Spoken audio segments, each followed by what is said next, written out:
Ay! Ano ba yan?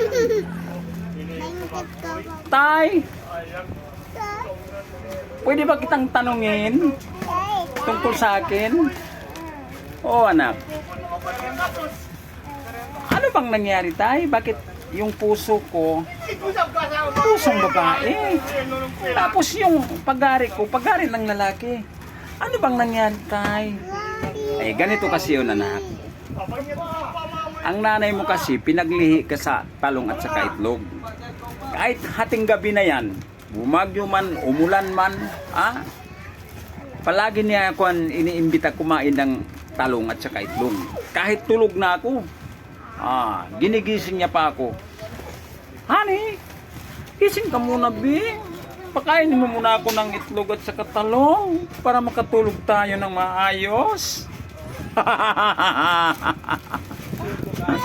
Ganun ang nangyari, na. Kaya naging ganyan ka. Naging binabae ka. Naging bakla ka. Naging bayutat ka. Ito po si Boy Mama pala. Joke time, mga kapatid. Shoutout po sa lahat ng nanonood at saka nagpapalo sa akin. At salamat, maraming salamat. I love you very much. We always love you to all. Okay po. Bye-bye.